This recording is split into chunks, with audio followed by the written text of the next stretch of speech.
we're going to move very, very fast this evening because we have three very, very important issues to discuss on the roundtable this evening, and we're going to be running against time, I'm very, very sure, because these three issues are very, very important when it comes to politics, policies, and governance in Nigeria at this time. It's a full house. It's a full house. We have Barrister Curtis Adiba in the studio. There's Nurudeen Adegbenro in the studio. Joseph Folorunsho is also in the studio. We're also streaming the show live, so you can be a part of the show by joining us on Facebook and our YouTube platform. And if there's anyone that is not in Lagos, if you're listening from Lagos and you want any other person that is not in Lagos to also listen to the show, just tell them to go on the Radio Garden app application. If they don't have if they can't watch it on Facebook or YouTube, the Radio Garden app, just search for Mainland 98.3 FM. It's very clear, and of course they would also be tuning into the show at this time. Like not get internet. but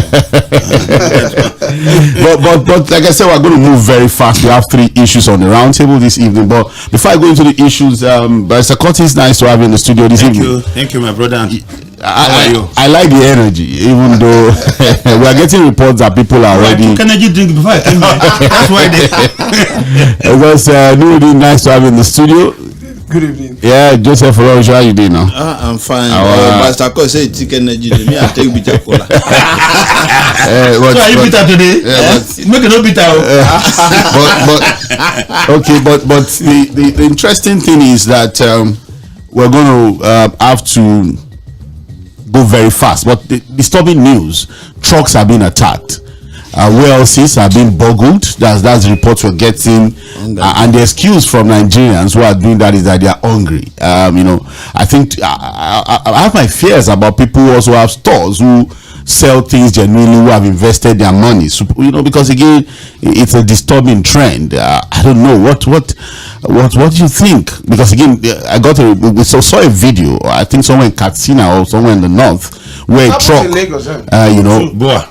Boa truck, and they attacked it and looted everything completely. And we're also hearing that some particular warehouses are also being boggled at this time. Even in Kotun, as is, in fact, the Oba of the Kotun have to do an advertorial on a particular radio station in Lagos to that particular effect, from Alake down to College bus stop, down to a Kotun roundabout, all those places where they sell foodstuffs. People are bugging. Seriously. They are taking it shot by shops, stop by stores, and that is the current situation. And they come en masse, and what they go for the foodstuffs. Well, national emergency. I think warehouse in Abuja has been broken into. Yes, the NEMA warehouse in Abuja. So again, maybe that is the extent of when government want to make some statement. You have to be careful with it. That the other days from government, they were saying that food will be available, but some people are hoarding it. You understand it? What if how do you I don't understand. People are okay if government see people are hoarding food. Yes, let's go for the food. When you say that, because again we have to be clear about that. Is it the one government gave to them, or they want to put with their own money? No, the funny thing was that they didn't make a clear distinction about what they were talking about. In fact, it was so bad that they even attacked investors. Yes, that some people bought palm oil, they are storing them so that they can take higher profit. You understand? So some people bought grains, they were ordering warehouses so they can make profit. I mean, as if it now is seen to invest and hope to make money. What about those of them buying dollars and keeping and then selling later to make profit? So, because again, I thought that look, they are just exposed people to these kinds of things, and that's what we already say. But it's a developing story, very unfortunate one. We'll continue to keep track of that. But let's go straight to what we have. But the most painful thing, I think the most painful thing is that those who should be taking this issue very seriously yes, are trivializing it. It's one of the first issues we look at on the roundtable this evening. So we go into the conversations straight ahead. The first issue on the roundtable this evening: Labour has a right to protest and even strike, says the TUC. That's coming from the president of the TUC, Alex Osifo, while the NLC president, Joe Ajaero, is telling the president, please fulfill your promises. We are not the job you've demanded to to do. Just do your job, leave us alone. We are just doing our own jobs too. But you've made a lot of promises. Please fulfill your promise. And these two statements from the leaders of the two major unions, or organized labor unions in the country, is coming from the statement just after the statement of the president when he was in Lagos. I think it was last week Thursday, where he had alluded to the fact that, look, it's just 9 months. It's unfair for anybody to be protesting against him at this time. Again, he also thinks that, look, it's just all politics. And what he's saying is that, look, if organized labor leaders are interested in politics, they should wait till 2027. We have a soundbite so that people don't accuse us of quoting him out of context. So we're going to play what the president said here in Lagos as to the protest, the planned strike, and some of the demands of organized labor at this time. It's just important that we play what he had to say at that particular event. He said he was going to throw a jab, that people should allow him to throw a jab, and people have been talking. I think 광 has a complete statement. I have the statement here. I'll see whether we can read the entire statement, because taking bits and pieces of it may let us lose track, but we can just summarize so that people will understand what we are saying. Or what I do is to post it on our social media, and if you've not read what 광 told the president, you can go in the public square. Yes, in the public square, of people who are interested. So that's the first issue we'll be looking at on the roundtable this evening. The second issue is cutting the cost of governance. Will President Tinubu summon the political will and courage to implement the Orosanye report? That's a report that is 12 years old. It was brought together as far back as 2012, and as we speak, I don't know the kind of dust the report will have gathered, but the president decided to dust it up, and I said that, look, this is the time to implement that particular report. There are a lot of concerns around that particular report. So the House of Reps feels it's outdated, and that before it is implemented, there's a need to review it, because again, what they are saying is that, look, at that time, that report was looking at 541 MDAs, and that in reality, after 2012, we now have over 900 MDAs. And so we may be working with something that is already outdated. Let's start from somewhere. Yes, that's what some people are saying. There's also the issue of the logic of adopting that report after the president himself had created an overbloated cabinet. That, look, is it an afterthought? Is it a policy somersault? What has happened? Because you came in, you created ministries, the biggest ever from our Fourth Republic experiment, and then at what point did the president now discover that it's important to streamline things, and then how come the Orosanye report is now the point of conversation? So people are saying that, look, maybe it's just an attempt again to make headlines and then get people unnecessarily excited. And there are people who also think that, look, it is not just about the Orosanye report, that there's nothing wrong in having 1,000 MDAs. So far, we have quality people doing specialized jobs and making the economy, the country better in terms of governance. So we're going to look at all of those issues around the Orosanye report, and if the president really has the willpower, the political will to implement the report, because there's also the political patronage part of what the president is attempting to do. There was a reason why 2 presidents were not able to implement that particular report, so we're also going to look at that. Then the final issue, we really have to dissect this. An interesting development at the House of Reps. I think the 10th Assembly members are very interesting people. They are coming up with different things. There's this conversation around presidential to parliamentary system of government. We have a Reps member now that sponsored a bill talking about rotational presidency, and the bill is even saying that, look, in 2027, Northwest, Southwest, South, go and sit down. You've had your turn. DOA. Because you're excluding 19 states. That's what he's saying. That this is the time to start the conversation around rotational presidency, and it's not limited to the presidential election. He's also talking about governorship and even senatorial elections. So a one bullet approach is what they're going to kill that bill. So we'll look at that bill, what the bill has to say, who is behind this same bill. Interestingly, the House of Reps member is the representative of Barrister 괶. And so it will be interesting to see what Barrister has to say about this particular bill. So let's just go straight, to the conversation this evening. I think we start by listening to President Bola Ahmed Tinubu. He was in Lagos to commission the Red Rail Line, and he said a whole lot of things about the capacity of the governor to deliver. How they were young people in his cabinet at that time. He has sent them out to find out how it is done in other parts, and he's happy to see that look, the plan, the vision he has for Lagos is being implemented and being delivered by Governor Babajide Sanwo-Olu. The former Governor Body was at that event. In the speech of the governor, he mentioned his name too, and there's a lot of speculation, there's a lot of guesswork going on there, but it's not we are going to wait to have something. Politicians don't quarrel truly, it's just a paper demonstration. Okay, so but we don't want to talk about former Governor Body now, because we are getting some reports that some interesting things towards 2027. But we'll not talk about that this evening. But let's listen to President Bola Ahmed Tinubu. He was in Lagos on Thursday, and speaking to the NLC and the TUC and Organized Labour. This is what the president had to say. Let's listen to him.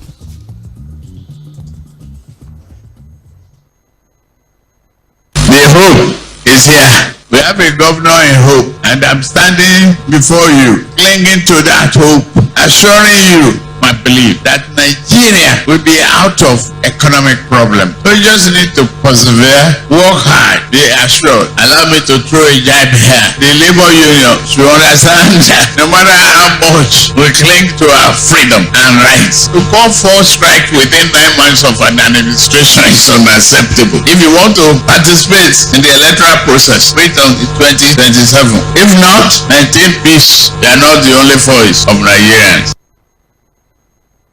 Okay, all right. Well, so that people don't say we misquoted the president, or we're quoting him out of context. So I want to start with you, Barrister Curtis. The reply of the TUC and the NLC is in the public space, and basically what they are saying is that, look, Mr. President, fulfill your promises to Nigerians. The response of Joe Ajaero, the NLC president, was very detailed. He talked about the fact that, look, last year alone, on 2 occasions, Organized Labour had sat down with the president and his government, to reach some agreements. And that, look, all the president should be saying now is to say, look, this is what I've been able to do, because these were agreements you willingly agreed to. And that is surprised that the president is trivializing, the pains and sufferings of Nigerians. He's also wondering how it has suddenly become a crime for Organized Labour to, go on a protest, a peaceful protest, or even go on a strike. You listen to President Barrister Curtis, and I'm sure you've read the response of Joe Ajaero. You've also listened to the TUC president, all saying that, look, it's just unfair that the president has decided to politicize what is a genuine concern of Organized Labour and the generality of Nigerians. What's your take, Barrister Curtis? Well, I think first and foremost, after I listened to that speech, I was shocked that came from the president. He suddenly stopped while he was speaking and said he wanted to permit me to throw a jab. Yes. He threw a jab, but it landed poorly. Even his own chosen audience, very few, I think, clapped for him. Why? Because it looked like the president was descending to a petty level. Now, this is the point here. The president can speak on policies. Yes, the president was right to say, look, I think there's too much call for strike within 9 months. 9 months, yeah. It was probably 9 months, yeah. But the way he landed the jab, and tried to politicize the right of workers to hold him to account to the promises that he made, that was why it was a poor jab. Now, that kind of jab shouldn't have come from the president. Should have come from a low-level officer in the presidency. And give the president the plausibility of deniability. So that's what is called hardball. It's called hardball in politics. You stay above the fray. You become presidential. You are the ultimate leader. You can then, if the statement turns out poorly or reflects poorly on the government, as the president, you can clean it up by saying something that is more aspirational and more matured and more measured. But if is coming from the president, who can clean it up from the president? It's direct. You understand? You know, like you've said, severally we've seen Bayo Onanuga, the special assistant advisor to the president, say some things. Because he's not the president, people say, oh, maybe he's just trying to be overzealous. Yes. But this is the president saying it now. But you see, he got a stinging rebuke from Ajaero. Ajaero, yes. If you look at the times, the way things are, because why he tried to sound very aspirational, and then try to rally the troops, like trying to encourage them. The rhetoric, of course, smart rhetoric, we'll get out of this economic situation soon, blah, blah. If he had stayed on that message, or just on that, he would have made more impact. Then he got a stinging rebuke, a clap down really from Ajaero. Yes. I say, listen, we are not politicians. Go ahead and do your job. This was the job you fought for so hard. The promise. What we're asking you to do are the promises you made to the Nigerian people. We are simply asking you to fulfill the promises you made to us labor. We are not interested in politics. And the impression I got after listening to the president is that I think it's not only about the president. An average Nigerian politician believes that he controls the political turf. And if you are not playing in that turf, you have no right to make comments about it. Because the next thing they'll tell you is, okay, you have not even won any election before. Come meet us. As if these elections were free and fair, they would have won. Majority of them won't be where they are. Yes. That's the truth of the matter. So I think that statement was below the president. The president could have simply said, look, NLC, I understand your fears. I understand the pains the people are going through. Because you see, when he talks about them not representing all Nigerians, he was right. But the truth is that if you look at the multiplier effect of those who are working, the reality is the reality of a lot of Nigerians here. Exactly. So if you had said to NLC, listen, we know that these are their economic situation and we are working on it, and you are a partner, all I'm appealing to you guys to do is give me time. Give me time. And look, don't resort to strike and demonstration all the time. Come join us. Let's move this country forward. Would have been a better message. But Mr. Court, is the issue of 9 months too early for anybody for labor to complain or go on protest? Almost a quarter of his term. And if you understand how politics is played in Africa, we only have just 1 year and 3 months or 4 months now before active politicking will start again. Will start. And it has started. For even the president to be thinking about 2027. It has started codedly. They are already setting up structure. And in the next 1.5 years, governance will be abandoned completely. We'll be talking about politics. So you think 9 months is enough for listen, you know a good dancing masquerade from the way he moves his leg. Look, the public square is not where you come to learn to dance. The public square is where you come to demonstrate your skills. And people going to see your skills, yeah. This is not the president that is a political neophyte. He said he's been planning all these years for this job. Yes, I mean, and he told us. And he said, look, the brain you have been looking for has come. That brain is going to solve all your problems. So he created a huge expectation among Nigerians. Shortly before I came here, I was watching a skit. And it was very interesting. The guy said 2 of his neighbors who insulted him, called him names, mocked him for not supporting the president, came to him recently and sold his TV that he bought over 300,000, 40,000 to him, that is now looking at the man's deep freezer now to buy. He said he didn't know that this government will favor him the way it is not favoring him. So the point I'm trying to make, I think that this president must understand that he's a president of all Nigerians. Yes. Those who voted for him, those who did not vote for him, those who support him, those who did not support him, and he's got to carry everybody along. The time for politics is now in the back rearview mirror. He's going to come up, but now he has to govern, and that's what TUC is saying. The TUC again reminded him that look, as a Democrat, you also called for and participated in several protests in the past, even in 2012. Yes. So how come now protests is a problem? Come an evil thing. Just like I was saying some days ago to some of the people that we were in the trenches together, criticizing and complaining, criticized Buhari. At that time, it was not qualified for us. whether it was constructive or destructive. But everything now is destructive. Everything now is destructive, no matter how good the idea is. So long as it doesn't fit into their narrative for the moment, it's not destructive. Just keep quiet.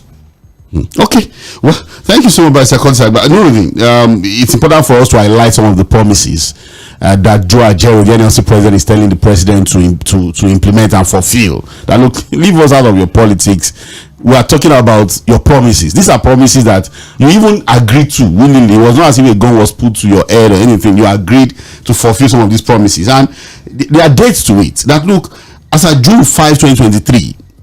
There was this number of agreements between organized labor and the government. One, to review proposal for wage increase and award including framework for timing and implementation. That's the issue of the minimum wage. Yeah. And that was as far back as June last year. Review the program of cash transfer and propose inclusion of low income earners in the program. Number 3, review issues hindering effective delivery in the education sector and propose solutions for implementation. 4, revive the CNG conversion programs. Number 5, review the framework for the completion of rehabilitation work on the nation's refineries. Number 6, review framework for the maintenance of roads and expansion of rail networks across the country. And according to Mr. President, these agreements were reached, but the committee that was saddled with working on these were never inaugurated.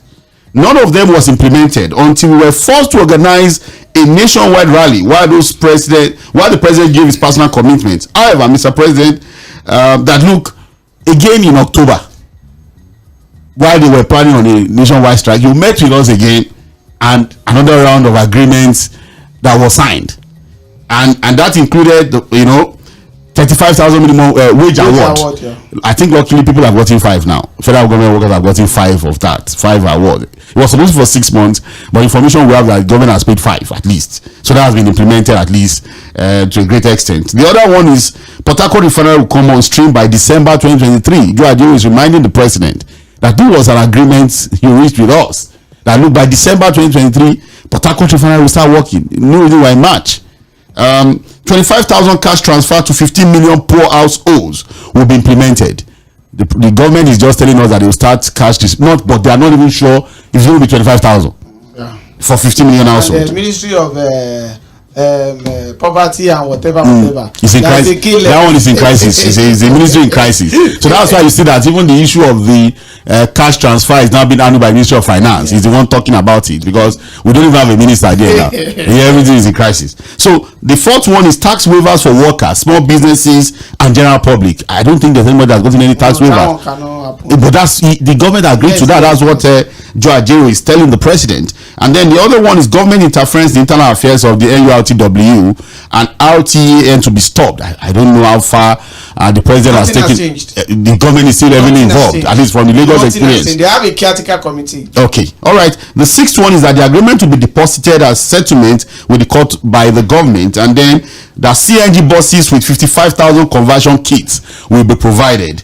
All parties shall henceforth commit to usual dialogue and blah blah blah. National Minimum Wage Committee, outstanding wages and salary for tertiary education workers, and all of that. Look, it's a long list. Fertilizer to farmers, and what Ajo is saying is that look, all of these things you agree to, you have not implemented any of them, to the later. So you should be talking about these agreements, not trivializing it and saying that 9 months is too early for anybody to complain, or that look, wait for 2027 if you want to play politics. How well do you think the president is addressing the concerns of organized labor and the generality of Nigerians at this time?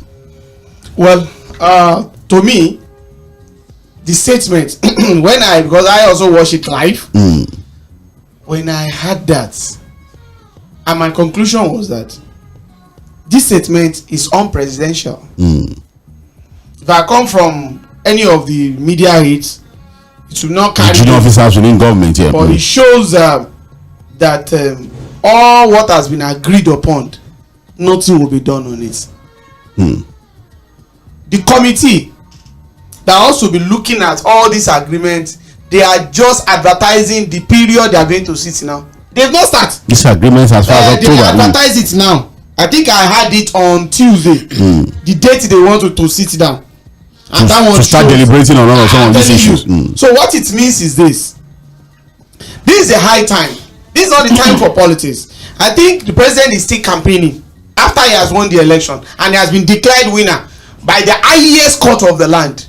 Whether some people like it or not, he's going to be the president if he doesn't die till 4 years, and nothing is going to change that.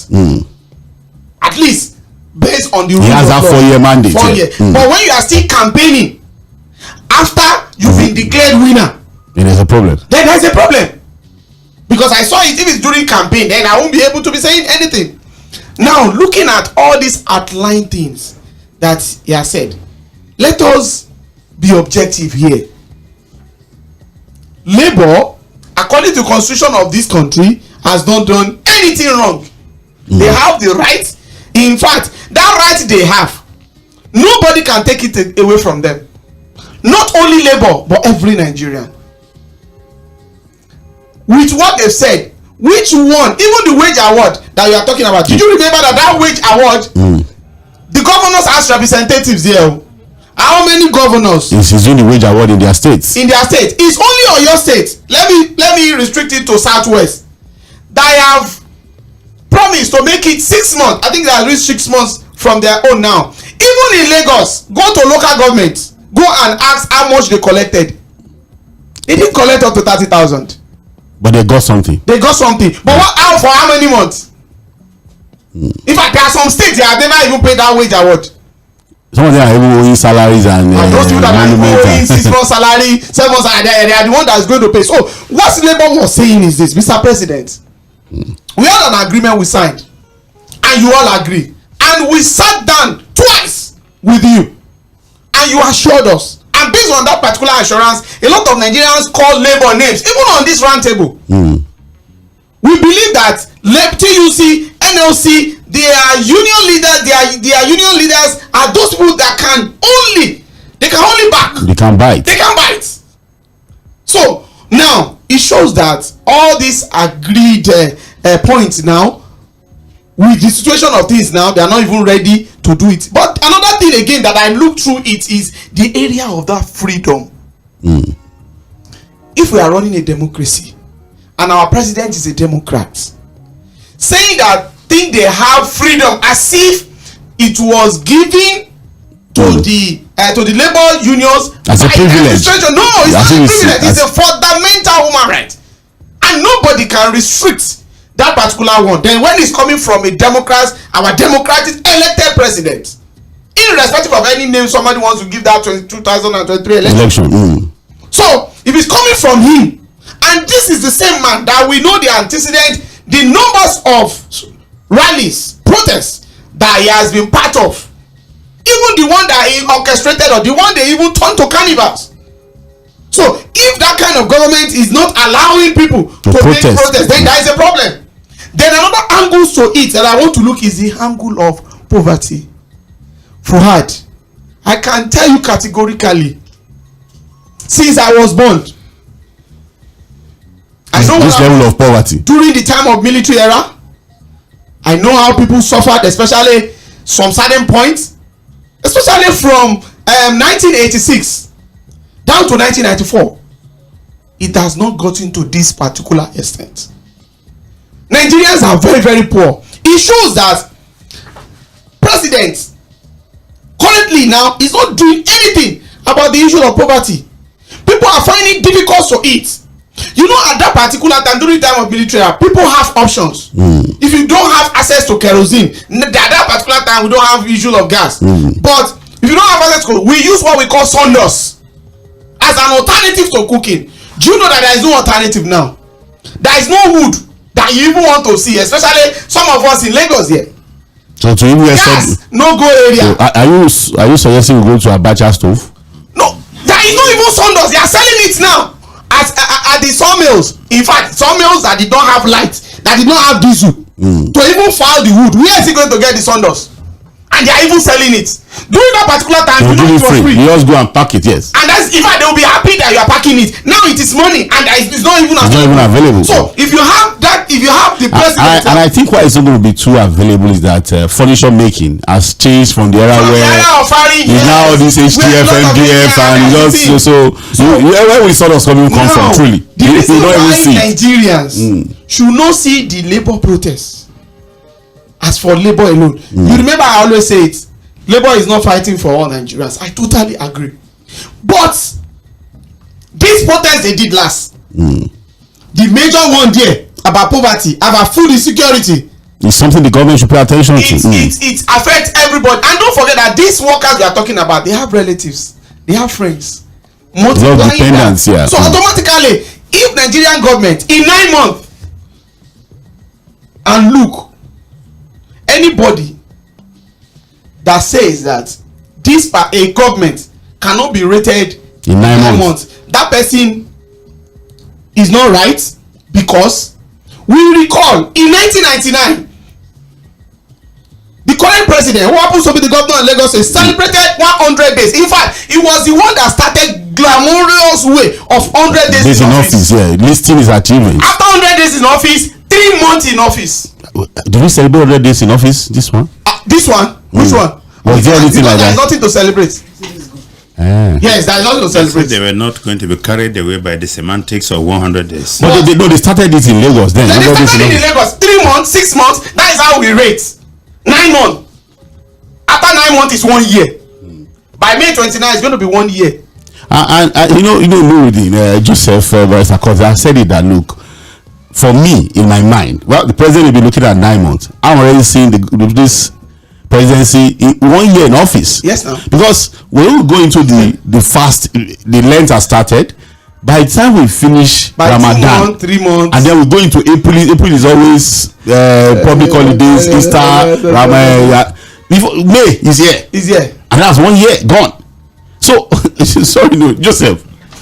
Looking at time, the issue of timing, 9 months is not enough, and all of that. Do you think Nigerians or the organized labor now are so impatient? They are not giving the president time. Even though people have said that, look, but the president didn't wait for even 1 day in office to remove subsidy.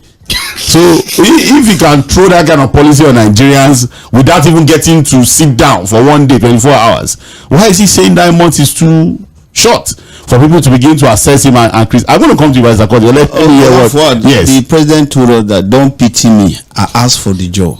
So even though if we criticize him or we ask questions from the day one, it's just for us to fulfill what he said. Don't pity me at all. Don't give me any room. No excuse.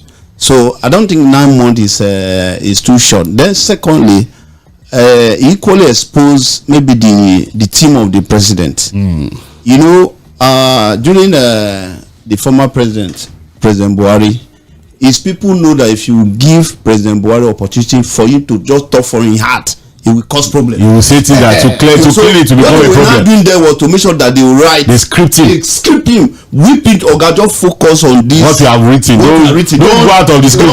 Don't do any job. Don't do anything. So the president was well guided. He was well guided. Immediately he do that thing. We just, whether we not like, he will just keep quiet. I think from what happened the first day that the president resumed office, when they say that the issue of subsidy gone not on the script, the team of the president, led by Right Honorable former Speaker of House of Rep, it just showed that to some extent they should below the bet. But they would have be very, very careful any time that the president want to have any serious conversation like this. They will beg him as well, guy. So are you saying they should be gagging the president? No, not gagging. Did they gag the former president? They don't want the president to misfire. Do something that at the end of the day there will not be a lot of water for them to be mopping. Thank God that the speaker was there with the chief of staff. To me, the former speaker, to me, if I were him, I would feel ashamed because what he said was like just like what Barrister Curtis is just too below. He is the #1 citizen of Federal Republic, so it is believed that is the most brilliant, is more disciplined in terms of anything that he wanted. And secondly, it is a time of celebration. They say the red lady is one of his achievements, his plan for Lagos. I will just focus on that and appeal to issue that concern, or especially issue of food, that please, the government is making effort to see. Then the issue of food, I think there is a divine punishment for us as in Nigeria. By Fuhad, punishing us divinely. Now the issue. I want him to. I'm saying it is. Where is divine? That's from God. God knows there. What I'm saying is it. Fuhad, I said it here. In 2018, yes, I was in Benue for risking life to go and do report on what is actually going on in Benue. We say Benue is the food basket of the nation. Benue people are facing what we call serious security challenge, that people will go to your farm, you have already cultivated, they drove you out of the farm and they occupied that very place. The whole Nigeria did not say, oh, I think it is, let us secure this place. Make sure that if Benue is the food basket of the nation, we need to do everything to secure our food, to protect. We don't ignore them. That is their own problem. So that's why I say it is divine. We're supposed to stand before them, because when you are entering Benue, you see that basket of food. Oh, this is the place that the basket don't empty. The basket is not even there.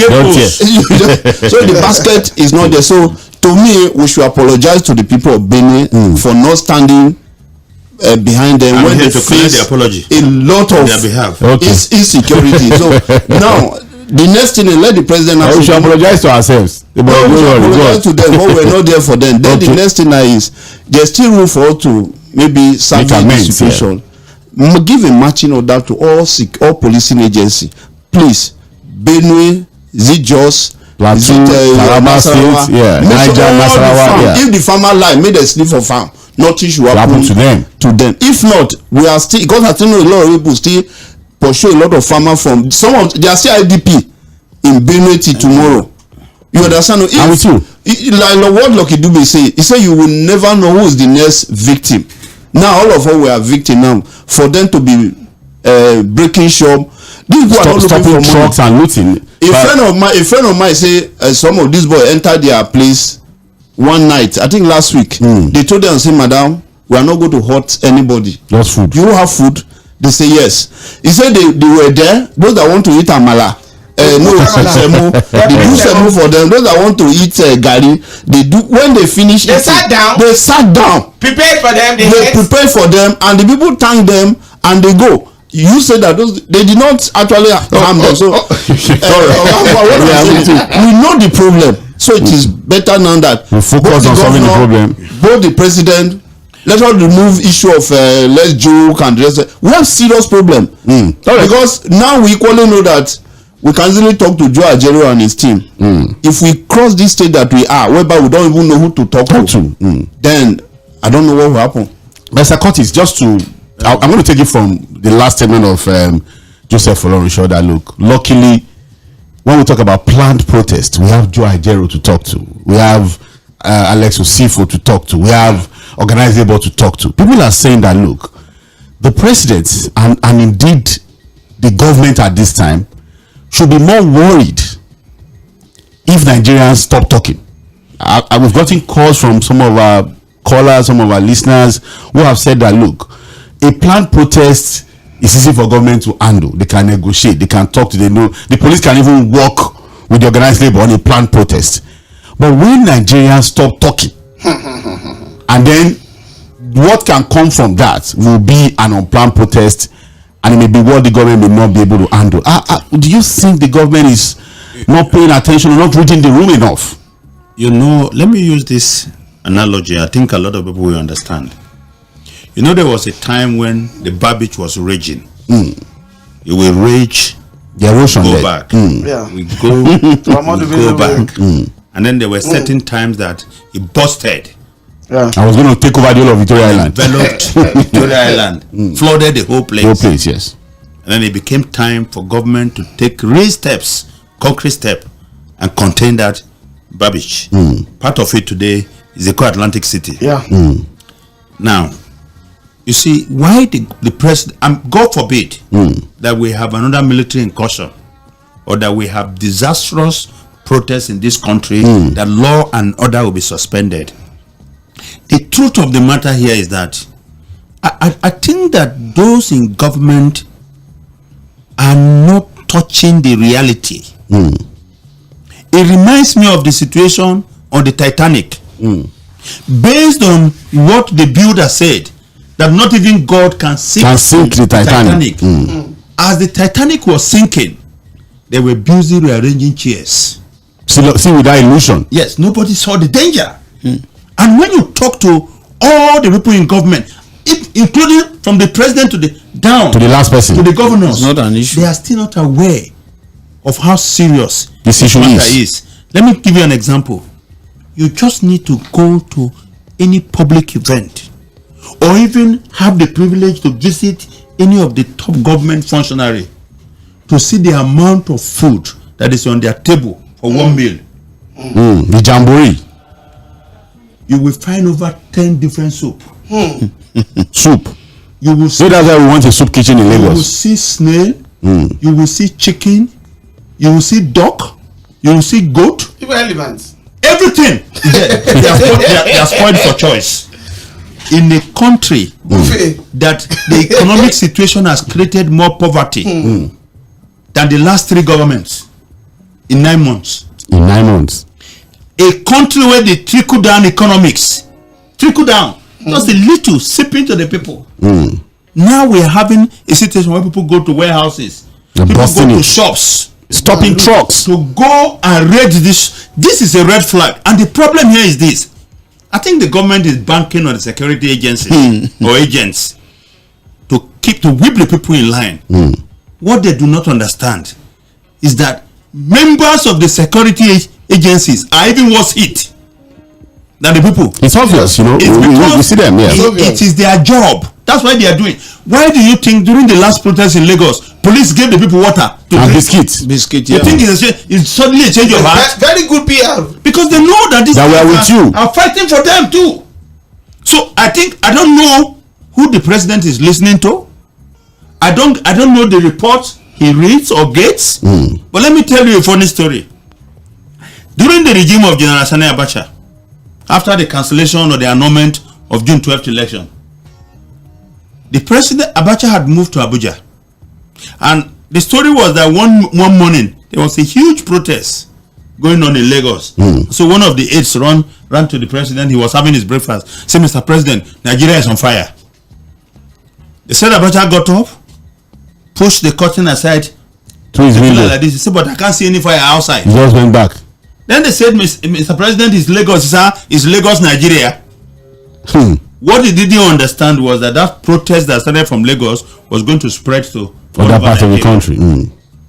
The NSAS protest was a dress rehearsal for most Nigerians. In 2012, so that these people don't continue to undermine the resolve of the people. We came back in January to be informed that former President Jonathan had removed the subsidy. Not fully, part of the subsidy. For days we were gathering at the Freedom Square and so many other parts park to protest that thing. This current president at that time issued a statement where he challenged the move of President Jonathan. He said removal of subsidy was the right thing, but the timing and the implementation was wrong. But obviously he didn't learn from his own lessons that he gave. And so the people are now suffering to the point that even majority of those who supported him in the country, forget about those who come to the social media to make noise. In reality, well-known supporters of the president are now crying out. Look, Mr. Curtis, you may not know him, but I'm sure there's no way you will not know him. The very popular Fuji art, Kwawan. I play his music. Okay, good. No, I don't understand what he's saying. But you like the lyrics and the beats. Yes, so I see. How to suspend his birthday. And that's what I said to someone. I said, look, this president cannot listen to Kwawan alone. This president has got to listen to people like Charlie Boy also, because they are all part of his constituency. The president's constituency is the entire country. Not just his supporters alone. He's not a senator that comes from a senatorial district. So, and this is the reality. We have said in this studio before that politicians campaign in poetry. Yes. But they have to govern in prose. Yes. And in serious clarity. The ability to connect to the people. Poetry to the prose is a big problem. And then I think the other major problem here appears to be the insensitivity. When a man is hungry, mere promise of a better future is not enough. It's not. You want to see concrete action on the ground. Daddy, where is the food? Now, how many of them are living on mere promises and hope? As we speak, just tell me which branch of the government, whether it is the National Assembly, the legislature, or is the executive, that are not, or the judiciary. In fact, the judiciary is the orphan amongst them. The least finish all the crumbs that fall. So I think Mr. President must come to terms with the danger that is confronting his administration. Okay? Because this thing is going to erupt like the Arab Spring if care is not taken. All it took was a young man set himself on fire and ignited a protest across the Arab world. So I let the president get in touch with the people. Former President Obama had a way of checking the temperature of the country, of the poor, or like the needy in America. Reading the room, basically. He created an opportunity for people to write him letters, and he used to pick 50 every night. Those were the last things he would read before going to bed. So that read from the real people. Yes, so he occupied his mind. He kept thinking about these people. What can I do to bring succor and hope to these people? And that's what the president should be doing.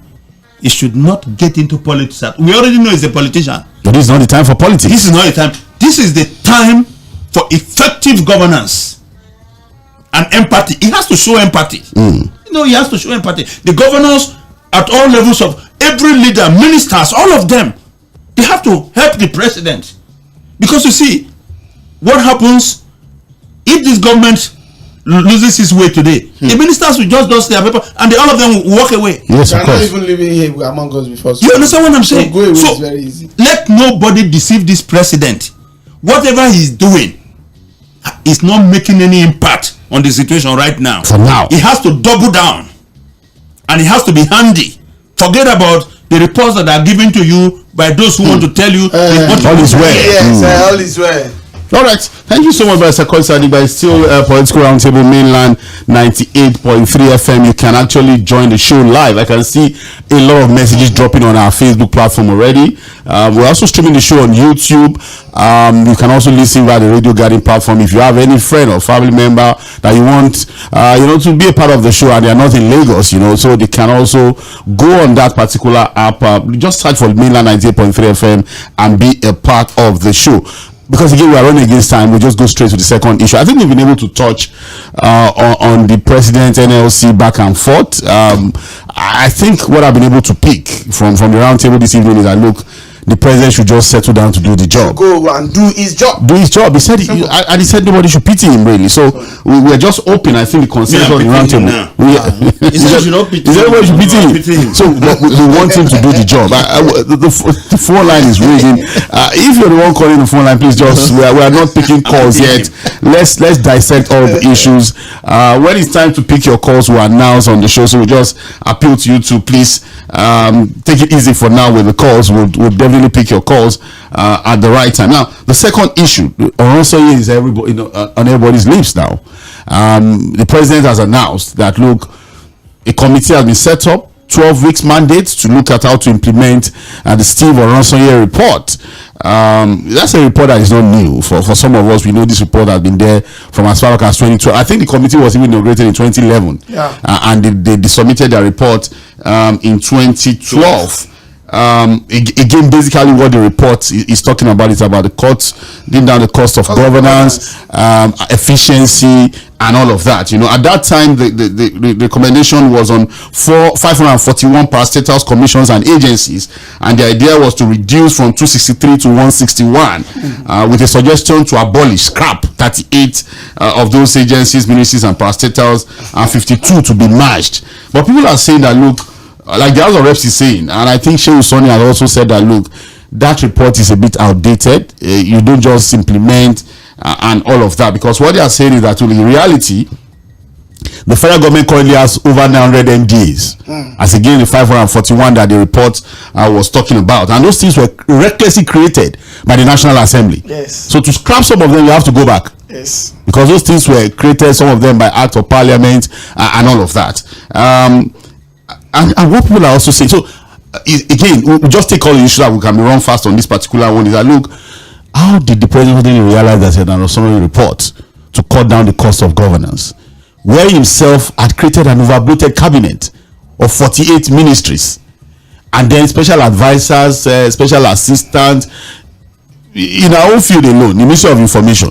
Yes, we have Winjuri Gilali, we have Bayo Nonuga, there's a special advisor on print media. Yes, there's one on there's a special one too. There's a long list just on information. Social media, on social media. Abdulaziz too. He just want to communicate. That's special advisor on Twitter. That one. So people are saying that, look, this is just an afterthought, really, from the president. That, look, it's not as if he's committed to cutting down anything, because again, in the appropriations of Nigerians' money in the public funds, the government has not shown any example that they want to cut down anything. Like Barrister has said, if you go to any public function, what you find on the menu, you will know that it's a different reality, you know. And that's also another conversation around this particular Orosanye report. And then people are also saying that, look, political will. Jonathan set up the committee. He had how many years? I think 2012 to around 2015. He even produced the white paper. He didn't implement. He produced white paper. White paper in 2022. He didn't implement. That, look, there must be something. And what people are pointing at is the political pressure. Because what they are saying is that, look, these MDAs have political patrons working in them. The board members are politicians. Most of the staff that have been employed, in fact, what they are saying is that Government Council of the DGs, the directors are all politically exposed people. And people are giving example as to what Sᴏᴜ Lamido, the former CBN governor, said about moving from departments to Lagos, where he said that, look, a lot of the boys in the CBN are sons of politicians. And so what they are saying is that, look, the political pressure is going to come, because again, this is a president that wants to play politics. He understands political patronage, you know, to the highest level. So I'm going to start with you, Barrister Saheed. Oh no, let me start with you, Nuruddin, this time. Do you think that the president is just a policy somersault, is an afterthought? Do you see him as someone that would eventually not just produce a white paper, but implement the Orosanye report? You remember that on state police, I put my head on ground. That state police will not. I'm still on it. Oh. You see that will not happen? It won't happen. If they want to start, the bill has passed second reading. I said it's not going to happen. Maybe we've not started. Okay.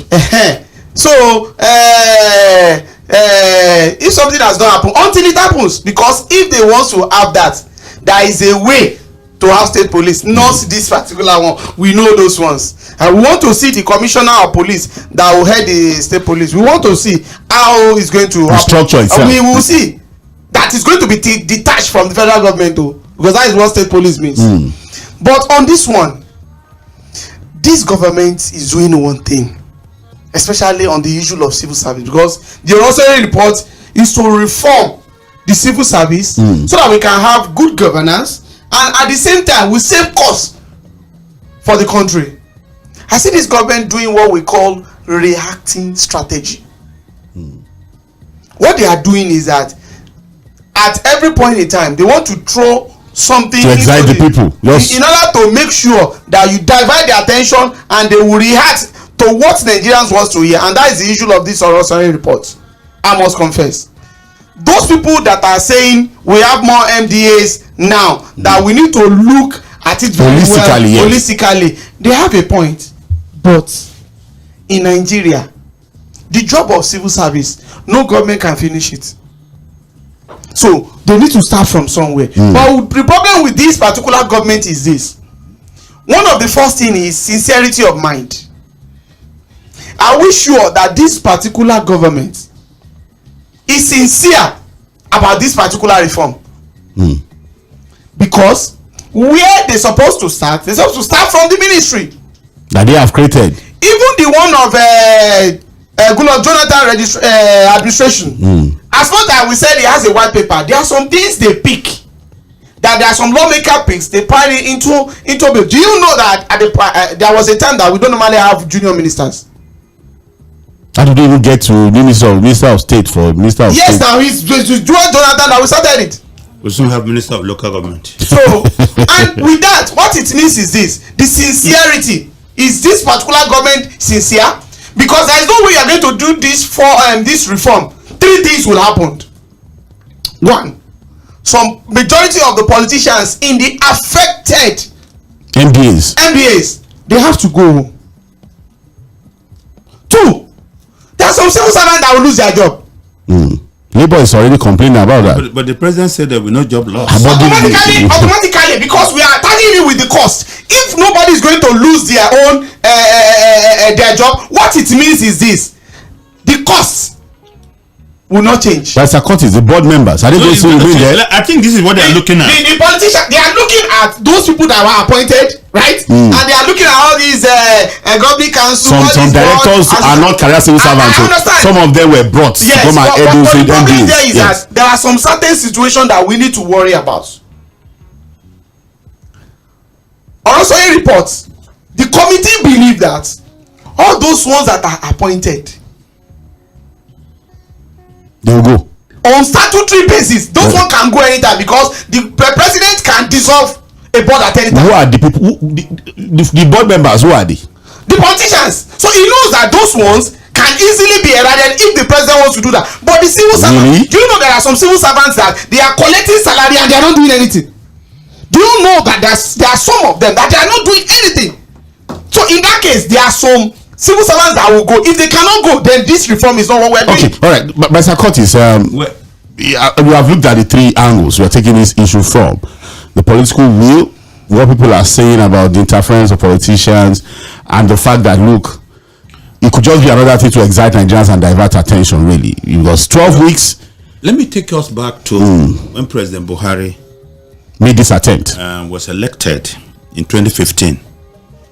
You recall that it took him almost 6 months to constitute his cabinet. Now, one of the reasons, the major reason that he actually gave was the fact that government didn't have the resources and that he was taking his time to ensure that he wouldn't just employ people and then balloon government expenditure out of that. And well, a lot of people like 𝐴 and others felt that inertia on part of the government created some economic problems for the country because investors didn't know the direction of the government. So for 6 months they were wondering. They were wondering.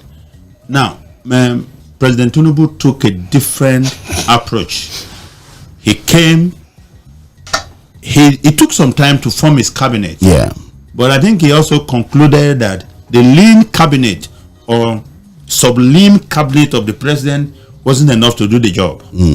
And so he enlarged his cabinet, I think about 48. 48, yes. 48. Again, I think that was to show his ambition without basically looking at the resources of the country coming in. Because before he became president, don't forget that he talked about removing the subsidy because government was spending too much money on subsidy and there was nothing going to be left for the government. For the government, yes. So maybe he thought he had the money to fund it. When he came in, I think it was based on the ambitious plan given to him by people like 𝐴 the tax man. The tax man, and all that. We're going to expand the tax bracket. So the money will come, just expand the government. Yes. But I mean, if people cannot afford to feed, how would they pay tax? That is what we are saying. Now, having said that, I think the Orosanye report that the president decided to clean up and implement, in my own opinion, is a good step in the right direction. We have too many agencies, ministries, and departments of government that are either not functioning or are doing the same thing. The same thing, basically. You know, you have a clogging of the veins of the administration. Nothing.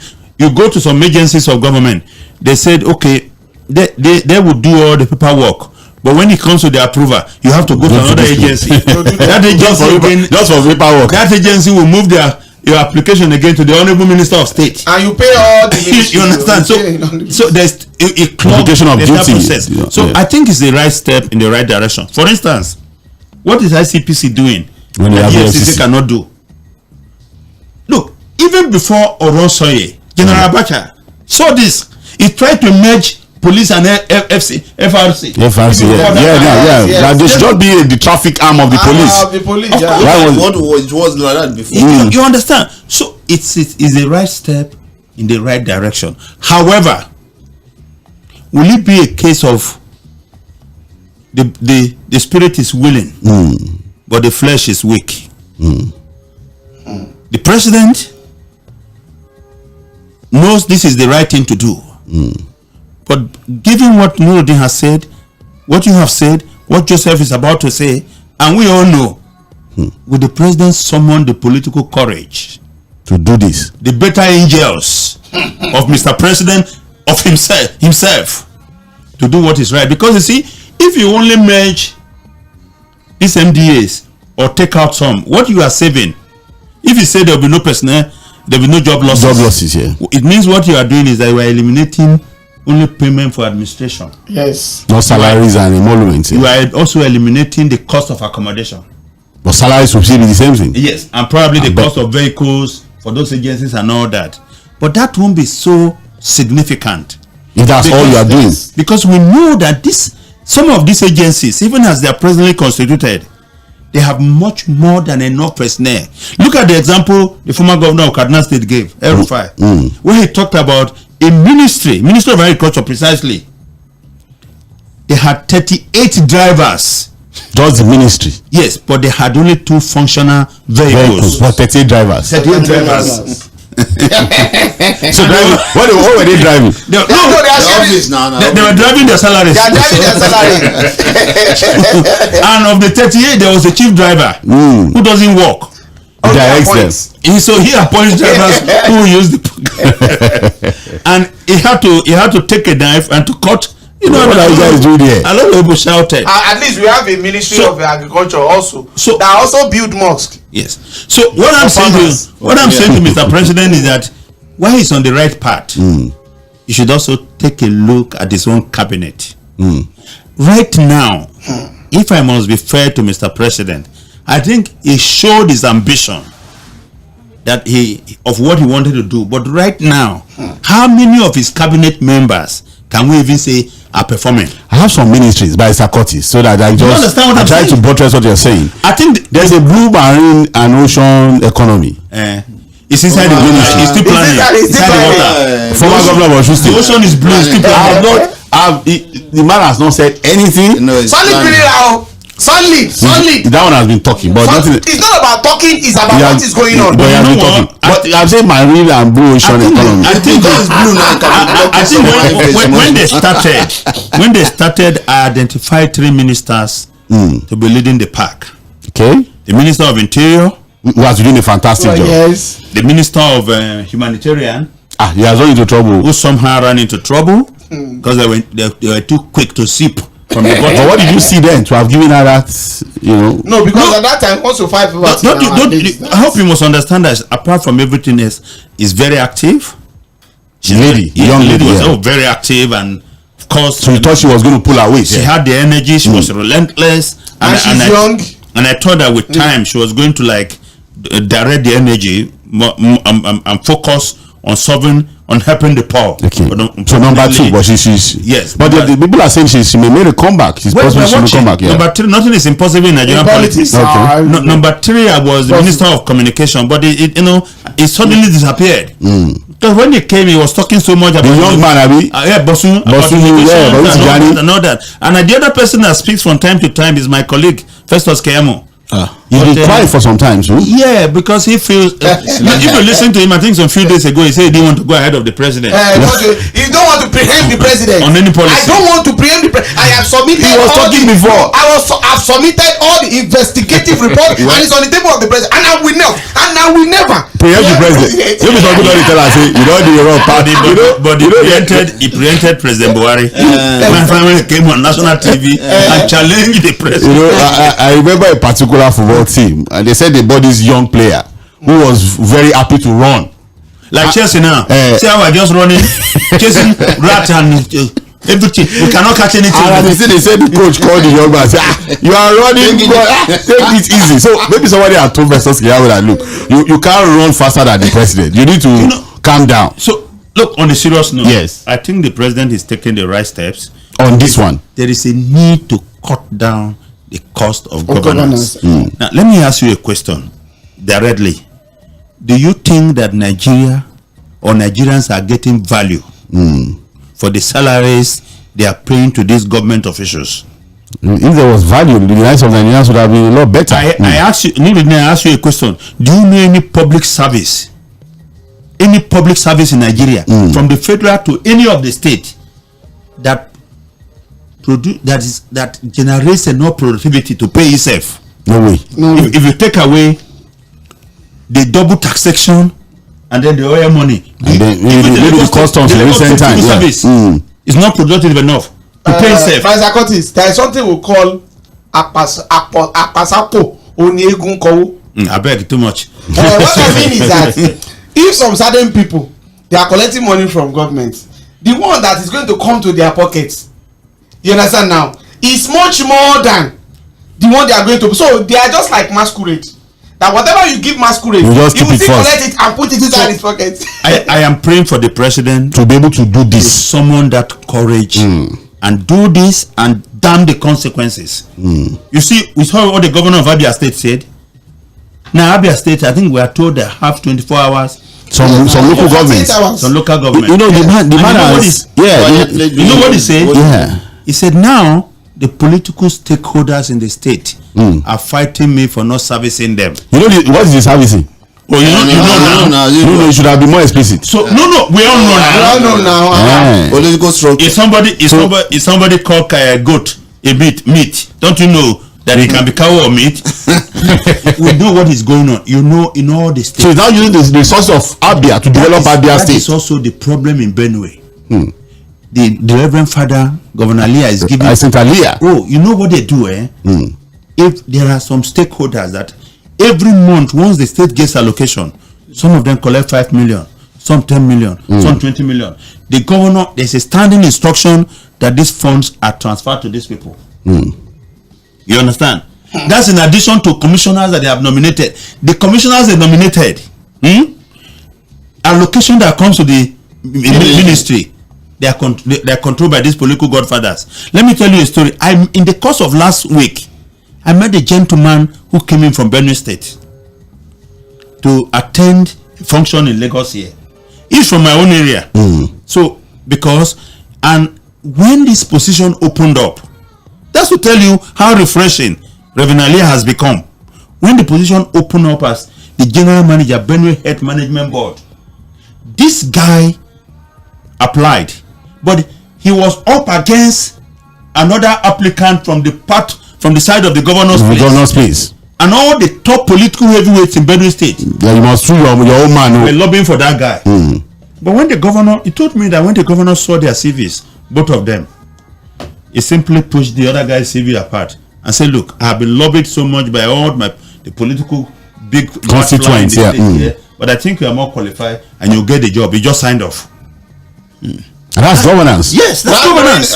Classic governance. Well, the guy never met him. He said he never met the governor. When he was informed, he was shocked that you could get the job. Yes. All right. So this is what we need. We need more of that in the country. All right. Joseph Folorunsho, people are saying that, look, yes, it's a good start. If the president can summon the goodwill, the political will, to implement the Orosanye report. But they are saying that, look, it should do beyond the Orosanye report. There's a suggestion now. People are already saying that, look, we should also look at the legislative arm of government. That instead of having two, the Senate and the House of Reps, the bicameral legislature, we should have the camera. We should just have one.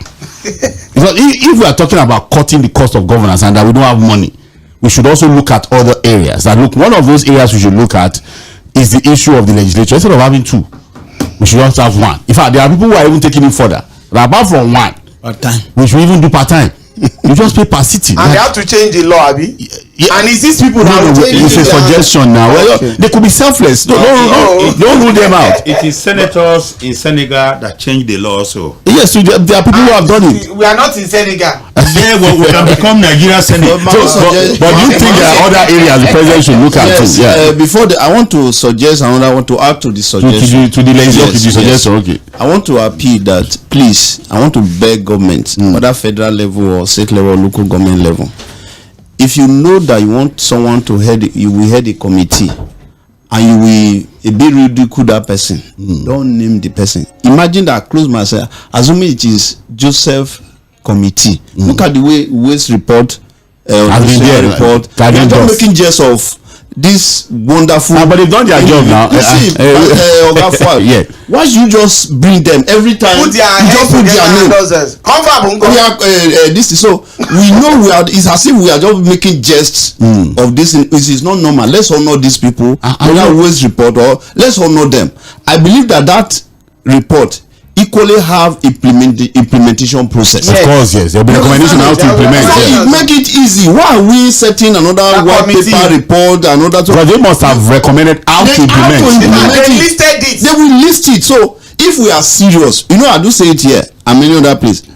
It is difficult for you to wake a person that is pretending to be sleeping. Extremely difficult. When you pour a bucket of water on his head. Even though if the thunder is doing anyhow, the person pretend it will never. So Nigeria's system is we are pretending to be sleeping. So let the president say, okay, we have the implementation process of this report.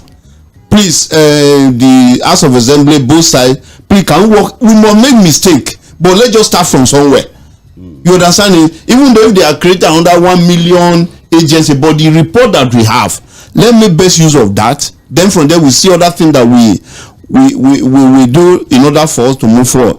Oga Fuhad, Nigeria should be operating on an emergency. We have issues as if we are just playing. God has said it here that imagine that you have something happen, you don't know who to talk to. That is a dangerous system on its own. So this report, let's just look at the implementation of this report, which will be in that report. Let's make the mistake. Let's just start somewhere. Let's go and start how we go about that. Then the other one is, I think this is opportunity for those that love the president. If you love the president, do everything possible to see how he can succeed. Lobby all the House of Assembly, whether the House of Rep, the Senate. You know what? Let us just go on. I think it's 12 weeks, right? That 12 weeks, we don't want story. We don't want to come up with another committee that will review the report of what they are going to do. So, for we are on emergency, we should be on emergency lane as far as we are concerned. Because the soul of Nigeria is very, very important. I don't know where to run to. I don't have double passport. Okay. You understand? I only have one passport. If I'm leaving Lagos now, I'll give you one to Afghanistan. No, if I want to leave, I can only jackpot to Edo State. I know that if Joseph gets visa now, he will not even tell us before he will. But well, okay, let's just move to the last issue because I can see the lines buzzing. We have a lot of messages to deal with on our social media platform. It's still Political Roundtable Mainland 98.3 FM. We have Barrister Curtis Adiba in the studio. Joseph ⴜ is here. Nordin Adigbero is here. My name is Saheed Fuhad, and we've touched on the first issue, which is basically the back and forth between the president and organized labor as to 9 months or the politicization of the demands of the leadership of the Nigerian Labour Congress and organized labor generally. We also looked at the Orosanye report, and basically what we're asking ourselves this evening is if the president will be bold enough to summon that political courage to implement that report because of what we know when it comes to political interference. If there are 2 presidents, former presidents who were not able to do it, it means that there's something about implementing that particular report. But again, we have 12 weeks for the committee to come up with something, so we'll continue to track that particular development. Now, the last issue, straight to the point, and we'll try to make that very fast so that we can open the phone lines to get calls and contributions and also deal with the messages we have on Facebook. Now, there's a bill in the House of Reps, and it's been promoted by a particular his name is Ojema Ojetu. I don't know if I'm correct. Ojema Ojetu. Ojema Ojetu. Is from Benue State, and he represents Agatu Federal Constituency. And so his bill is bringing back the conversation around rotational presidency. And to this young, House of Reps member, Honorable, it's not even limiting it to the presidency. It's also looking at the governorship position, the senatorial position, other positions too. So it's making very interesting suggestions on equity, fairness, and justice when it comes to governance in Nigeria. And so the bill in itself will likely, that's the northwest, the southwest, and the south-south geopolitical zones of the country may not field the presidential candidate in the 2027 general election if ongoing moves to alter relevant provisions of the 1999 constitution as amended scales through. Sponsored by member representing Agatu Federal Constituency of Benue State, as Ojema, the proposed legislation, if passed into law, will bar zones that have produced the president of Nigeria since the return of democratic governance in 1999.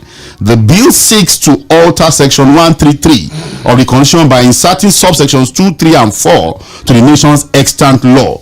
I've done a summary because, again, the Punch newspaper has reported that they've seen a copy of that particular bill, and the summary is just simple. That look, starting from May 29, 1999, when we started this Fourth Republic democratic experiment, the regions, we are working with 6 regions. Yes. The regions that have produced president before don't bother in 2027.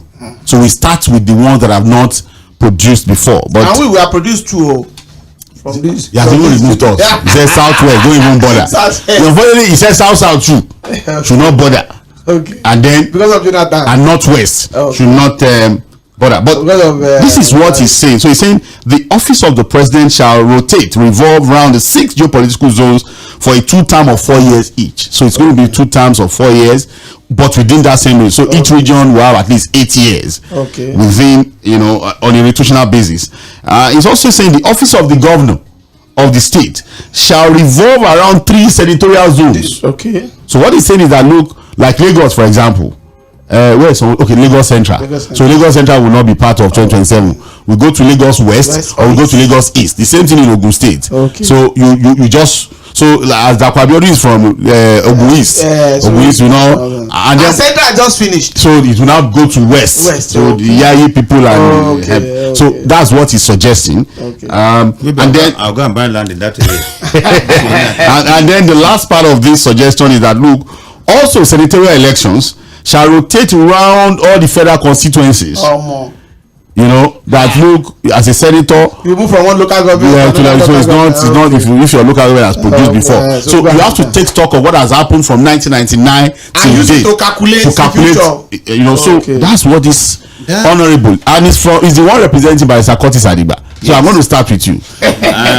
How visible and realistic is this bill? I think that the idea is good, but the implementation might be problematic. Yeah. Okay.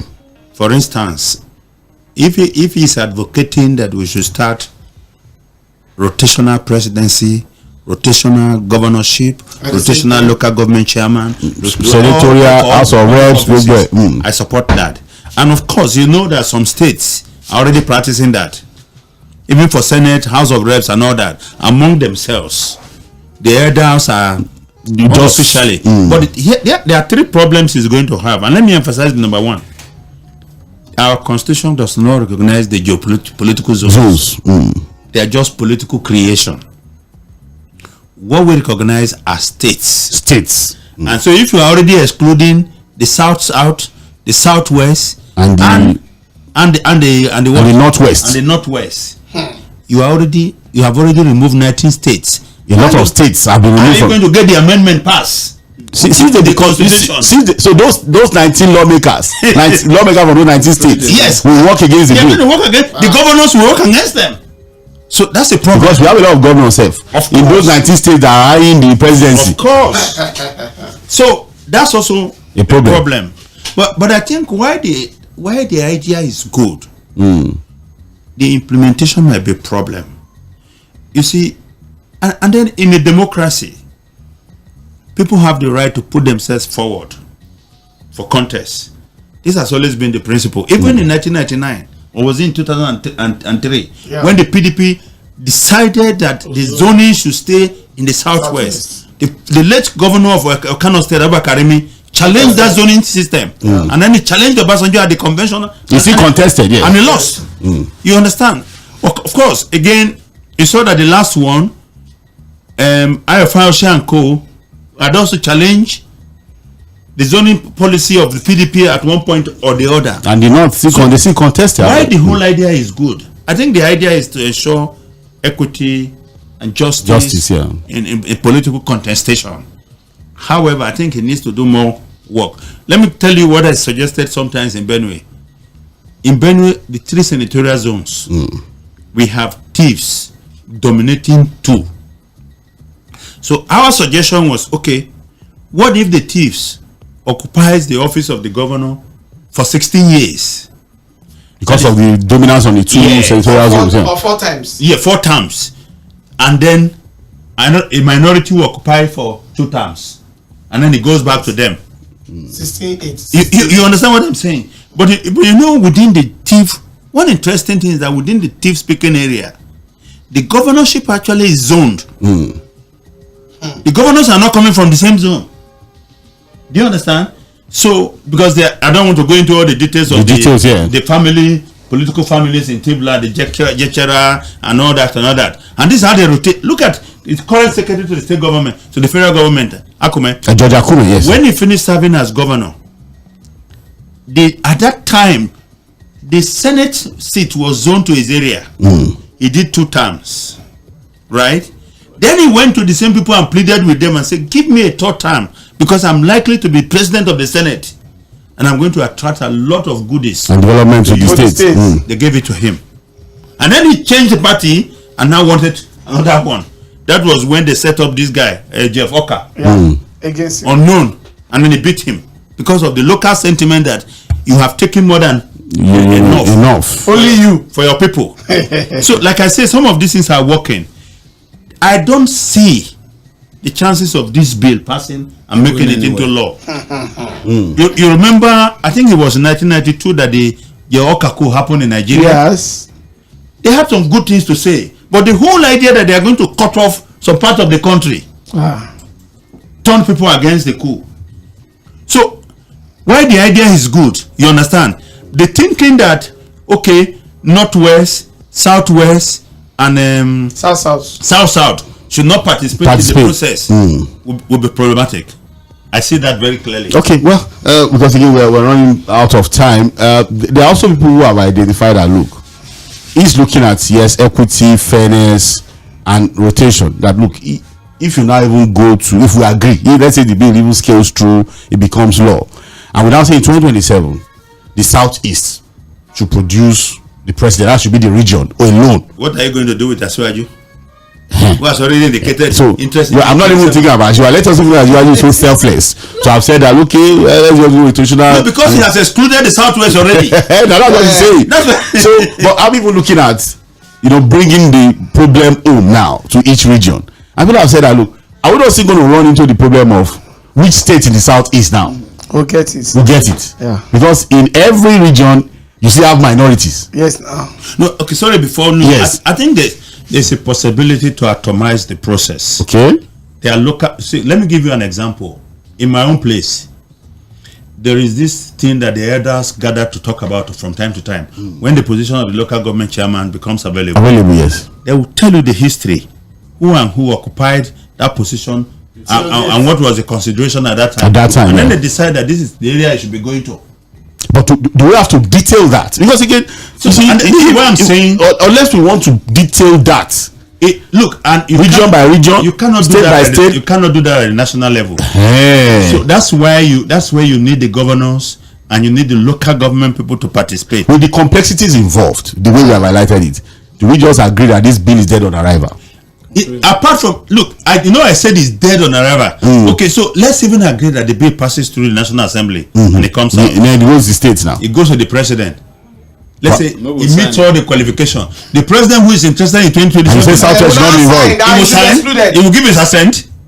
He will withhold assent, and then he will do everything possible to make sure that the National Assembly cannot override It's very so no, really, what else can we look at? It's not going to happen when it comes to equity fairness, because again there are regions in the country who are saying that look, even the south we're just lucky doing Goodluck Jonathan. Yes. If it was just bringing out somebody to quality, it would not happen. And we even know people had even said that the reason why Jonathan did not even get to complete his second term was because of where he had come from. If he had come from a stronger region, maybe he would have gotten it. I don't think so. I think that what happened to Jonathan was more than where he came from. Don't forget that according to the PDP arrangement, the North was supposed to take 2 terms. Unfortunately, President Yar'Adua died and Jonathan succeeded him. Yes. If you recall that time, former President Obasanjo was one of the top leaders of the PDP who initially asked Jonathan to finish Yar'Adua's term and step down. And when President Jonathan reached out to him, again he came out and said, look, let him do his own 1 term and then he will go. That was the unofficial informal agreement. But before I move to Nuruddin, yes. the man you are talking about, if you flip the coin and it was the position of Jonathan, would he have accepted that kind of arrangement? Obasanjo? Yes. Those people that kill with knife don't allow knife near this was the man that got 8 years and we knew what happened with that. So but really, we're going to move very fast because we need to open the phone lines. Is there any other option? Is this honorable from Barrister Curtis's constituency? Is he living in Wonderland, in Dreamland? From what you know of our politicians, one thing there is truly because of our unity, we need something like that. Because of our unity, we need rotation, especially at the presidency level. But the problem there of this particular bill, that bill is not that dead on arrival; it's already dead. Because I'm waiting for when it's going to be debated. It didn't even arrive. It didn't even arrive. Okay. Because one thing there is this. We need it, I must confess. Something we need, especially if we start from the presidency to go a long way. How the state within that region want to fight, anybody can take it. So far it is their region, it's still their own. But one thing that is so certain, we need it, especially if not because of any other region, because of the southeast region. It's the only region with 5 states. It's the only region that will change. It's the only region apart from Dr. Nnamdi Azikiwe. That's never, at least to some certain extent. But where are we now going is this. The only option that he can do is this, to reduce that particular bill. He has to turn it around again. And focus only on the presidency. Let's start from that particular. And another thing again is that he should not peg it that by 2027, all other ones that, because all those particular regions. Let me ask you, where should we start? If he doesn't peg it the way he has done. So what would be your suggestion on where to start from? Which region? What you just need to do is this. No, I want you to give a suggestion. If I want to give a suggestion, where do we start from? I think it should start from the southeast. What of the North Central? North Central also deserve it. But one thing is that when you consider some certain things, no, with the number of political positions, if you want to put southeast beside North Central, with North Central, I'm telling you, they deserve it more than the North Central. Because of our time. Yeah, because of our time. I think what is important is that if we agree on the principle, we'll find a way out. The calculations should continue between the North Central and the Southeast. Okay, they can reach an agreement between those 2 regions. Yes. Okay, all right. Who's there for lunch? We'll go to open the phone lines. I think you helped do dinner to the guy is proposing 3 more.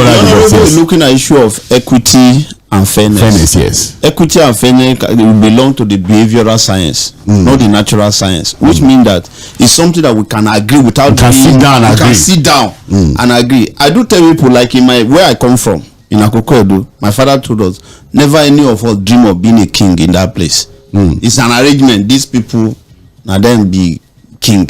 These people, they are the people have agreed that I'm just working with that. You understanding? If you look at what is going on in Edo State now, it was like people say, Edo Central have 5 local government. The configuration of Edo government now, the governor is from the south. Edo from the north. The deputy from Edo North. The speaker from Edo North. So what has Central gotten? Edo Central. And that people ask you, do you know what? For this coming election, let's just agree. I think the political parties are working with that. Apart from Labour, that is trying to do, which we just say that they are not part of the But at least the two major parties have chosen person from Edo Central. No, the first the man is in corner Idausa. No. At least let's also up with the one we have Monday of the Senator from Edo Central. From Edo Central. We show that this is. People don't look at it. Let's just agree that yes, they are like. So you mean our politicians can be that selfless too? To be mature. You understand it? What I would suggest this honorable should be looking at. Let him look for a bill for maybe independent candidate. Put for that. But this one is not even existing. It cannot even go anywhere. Maybe independent candidates. Okay. People may listen to him. Our man too. If he didn't do people like we can go. It's the same thing he did in River State. It was in pursuit of equity and fairness that he took it to the riverine area. So that it's been the queries. But he's fighting the man now. If he didn't do it, all right. So it's Political Roundtable Mainland 98.3 FM. I think we've had a fantastic conversation. We have Barrister Curtis Adigba here, Nurina Adegbero, Joseph Folorunsho. The line is buzzing. So let's start to take the calls now. We have a lot of messages to deal with. So for all the calls, we are going to be very strict with time. 1 minute per call. And we're going to be strict with that 1 minute, please. You have to give him 1 minute 30 seconds to greet all of us. All right. Well, I'm sure he's going to call it down. We'll allow him to greet us, then we'll allow him to now spend 1 minute to say what he wants to say. So 09136000410. Good evening. Hello. Good evening. Good evening, Political Roundtable. I've been listening to you guys here. I enjoy your topic of discussion tonight. Thank you. Your name? My name is from, sir. My name is Tᴏɪᴛᴛᴇʀ Thompson. Okay, Tochukwu. Okay, Thompson. Yeah. Where are you calling from, sir? Yeah, I'm calling from Lagos. From Obanikoro. Where in Lagos? Obanikoro. Yes. Okay. I'm a chartered accountant. And I wanted to say something concerning the proposed implementation of Orosanye. Please, you can go ahead, sir. Please let me say that the polity, the political system does not need any report to be able to achieve the intended of that report. Report, yes. Yeah, I will give you an example.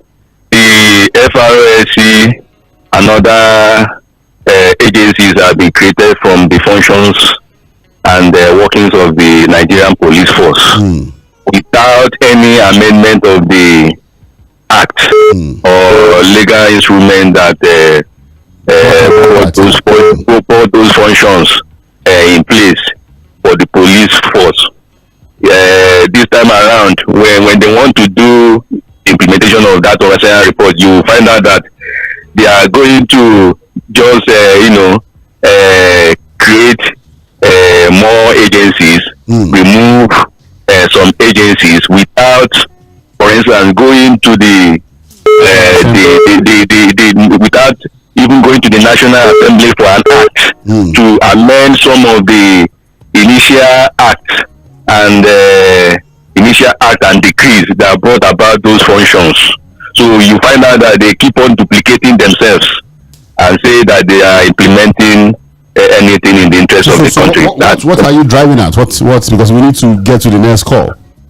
What I'm driving at is that I'm trying to remind the nation of what Professor Nwachukwu of the Faculty of Social Science of Abia State University. He taught us one of the GSTs, GST 101. That's English, use of English. He was telling us about an old man in the village who never wanted to entangle himself with any woman, and for that purpose decided not to marry and was cooking for himself.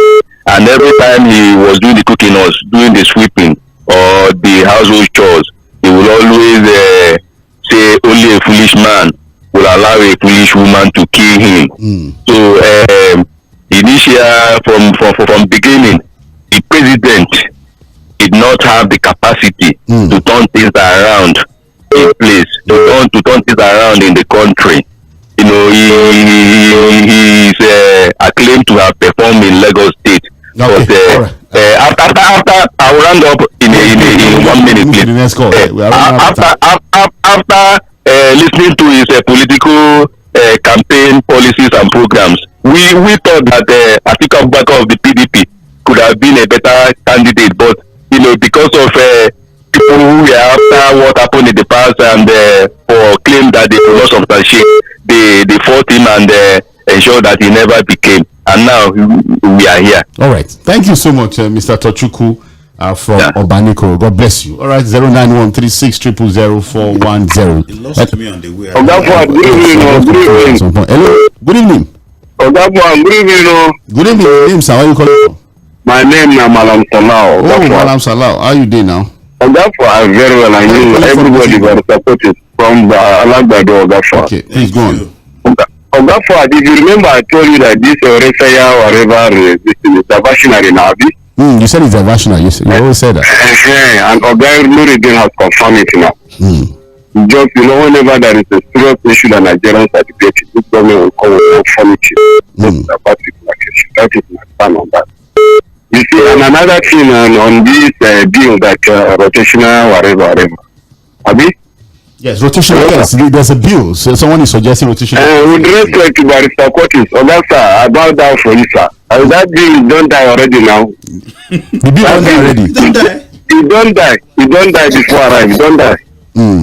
It don't die now. It's a dead deal already. It can't fly anywhere. Okay, so my answer, you think the bill cannot fly? It can't go anywhere now. All right, thank you. Thank you so much, Malasa. Sorry, today we have to be very strict with time. Hello, good evening. Hello, Ogafad. Yes, good evening. Good evening. Your name, sir? Sorry, I want to ask a question. Your name? Okay, I'm Austin calling from Ojo. Austin from Ojo. Please go on, sir. Okay, my question is, what did PDP did when they were in power? They are paying subsidy then, right?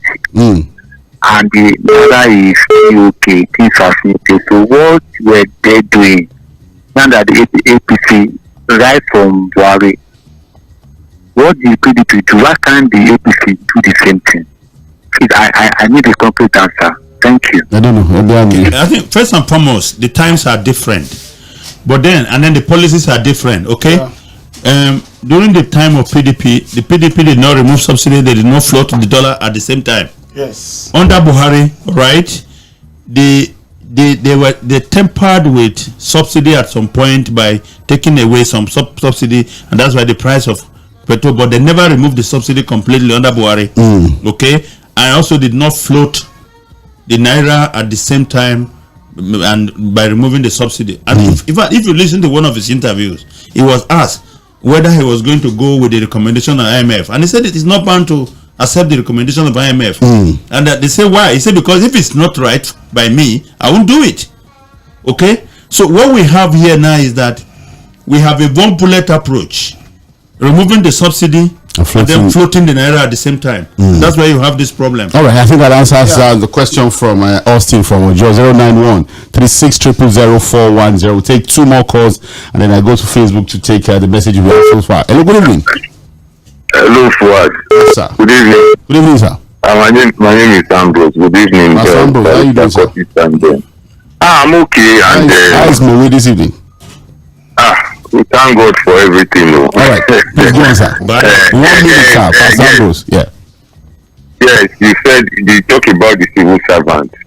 It's not even really the salary that is even the issue. It's the money that they make out of their salary that is the issue, and they are not productive.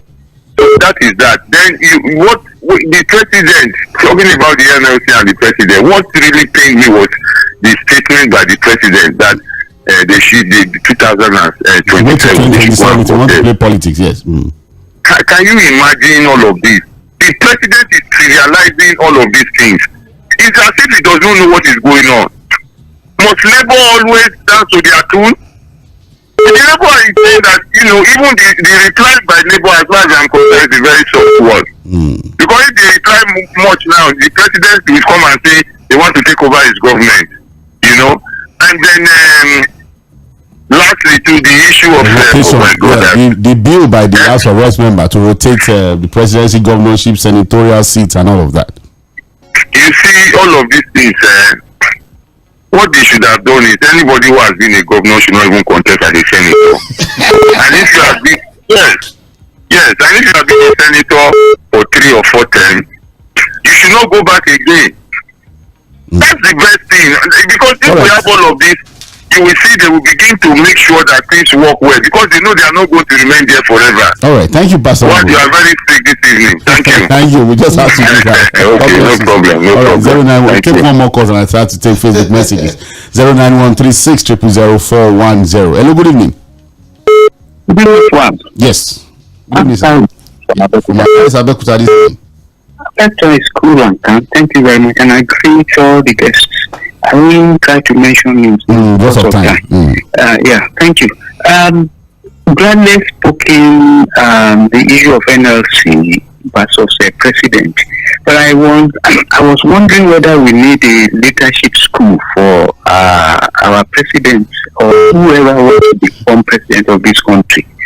Because we cannot continue to go like this. Definitely, we cannot function without a leader.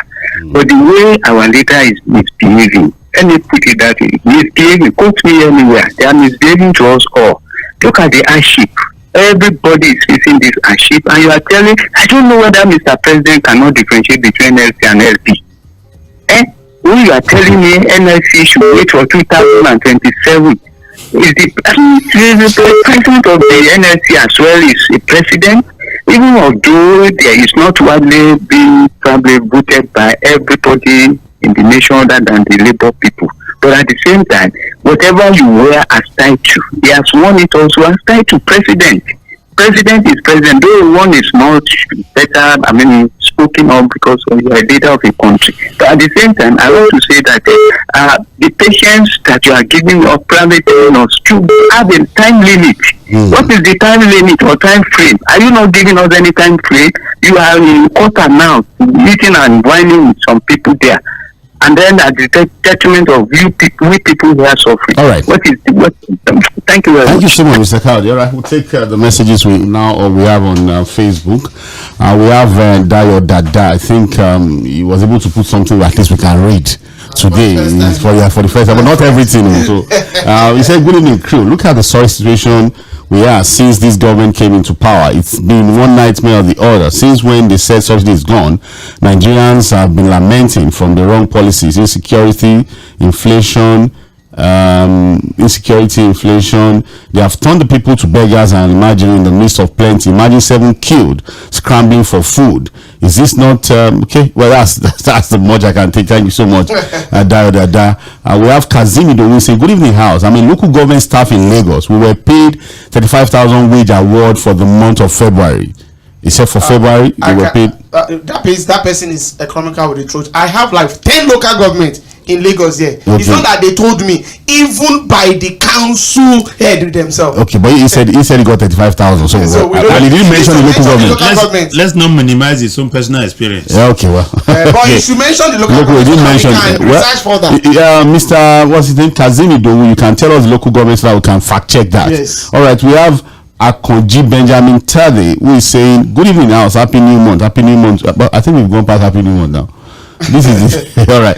We have ᴏᴜᴜᴜ who is saying, "Hunger, broad daylight looting, going by a roundtable discussion tonight. Hunger, sad occurrences as Nigeria is gradually slipping into a banana republic. The looting spree with the excuse that its hunger is heightening."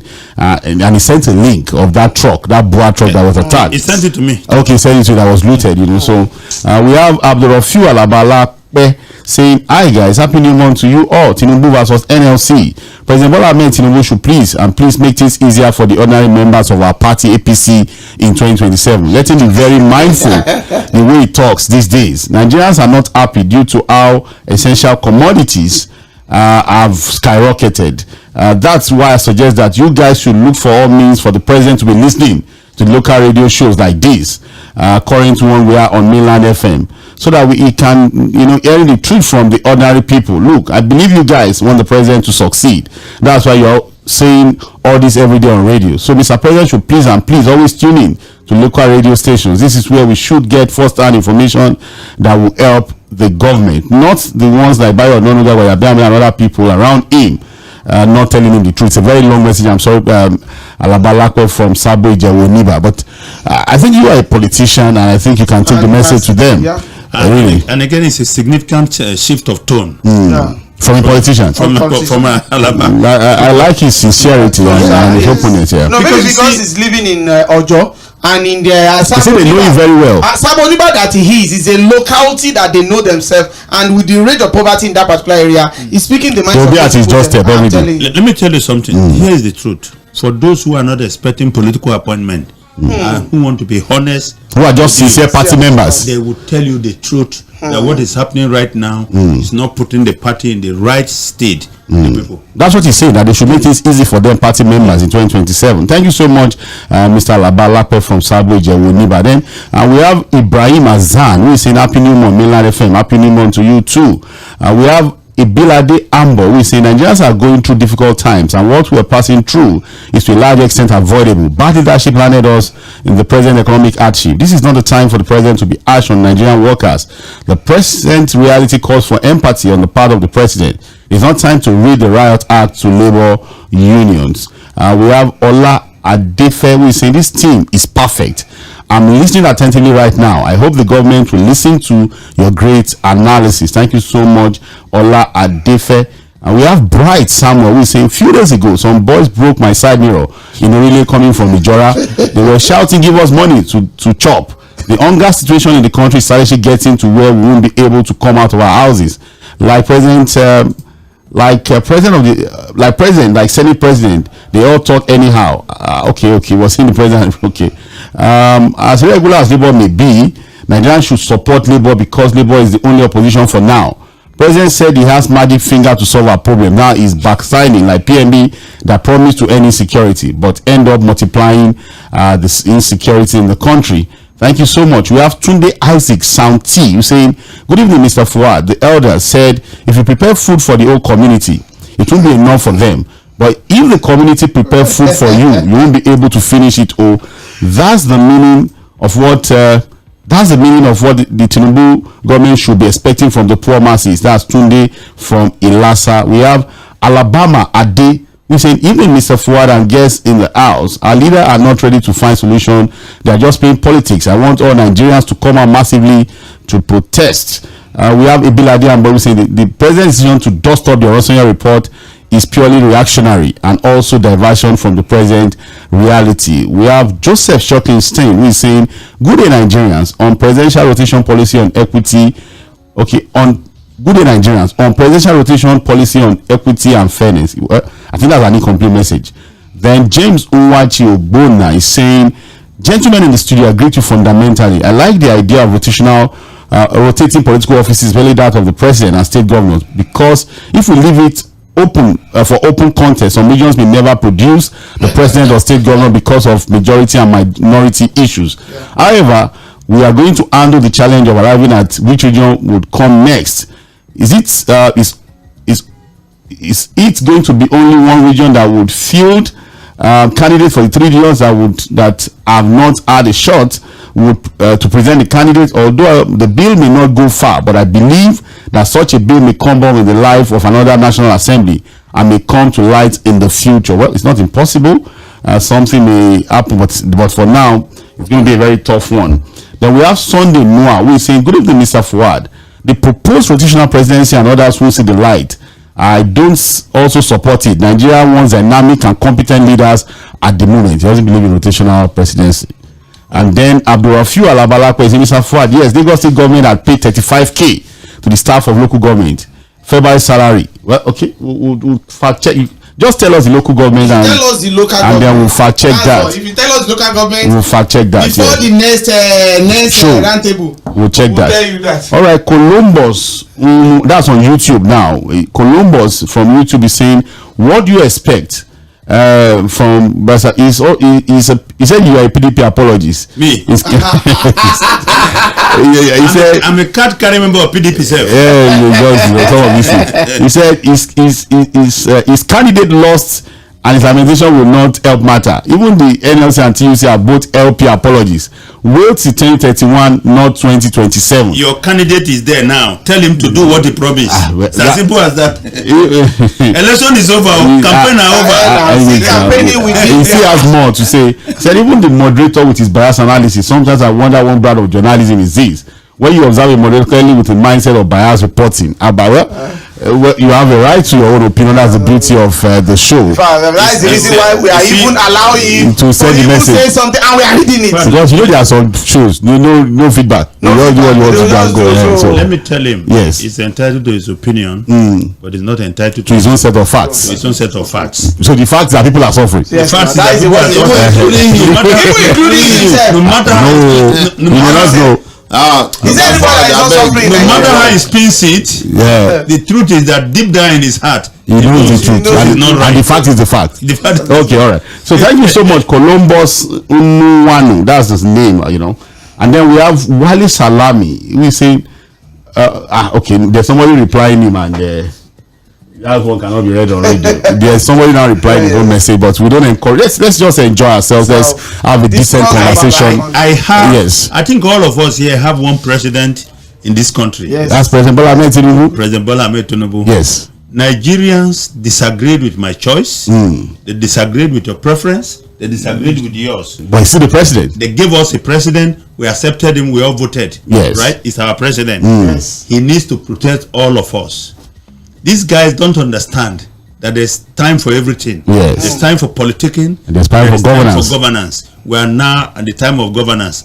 Please tell your president and tell my president that I'm suffering. Our president that we are suffering. He needs to help us. That's the message. All right. If somebody is saying it's funny to say the barrister is a PDP member, I'm wondering where he got that information from. I have a card. I'm carrying a card. And he said, but I love this station. All right, thank you so much. That's from Fred A. Isu. I'm always wondering how Baisakon became a PDP member. Hello, good evening.